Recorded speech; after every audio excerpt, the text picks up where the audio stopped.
Who owns water? Well, I think this answer may surprise most people. The state, each state owns the water within its state and manages it as a public good.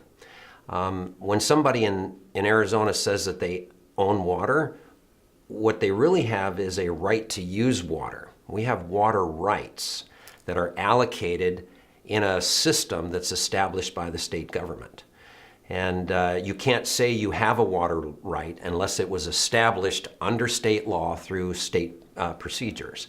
So really, the state owns all the water, and individuals, companies, farmers, cities, all gain rights to use water.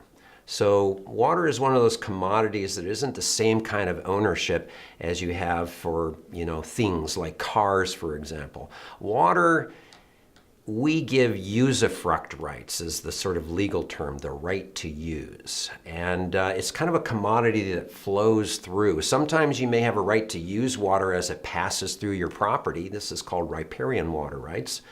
But you don't have the right to impair that water as it leaves your property for the use of the next person downstream. Water is a very interesting commodity that has its own special water rights and water law. And here in the West, we have this legal principle called the doctrine of prior appropriation, which can be understood by the phrase first in time, first in right. Under state law, and most states in the West follow this law, the first person to get to a water source and divert it and put it to beneficial use can claim a right to that amount of water that they diverted. And that's how water rights have been established in the Western states since about the 1880s.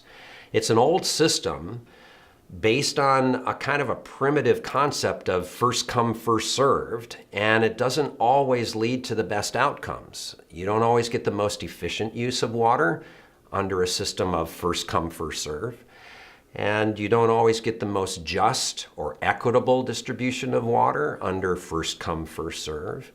And as a historian, I like to remind people that the people that were here first were excluded from the opportunity to make those water claims.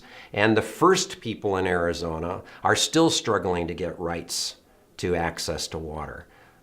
Many of the first come, first serve legal principles benefited Anglo-American settlers and farmers and ranchers and miners.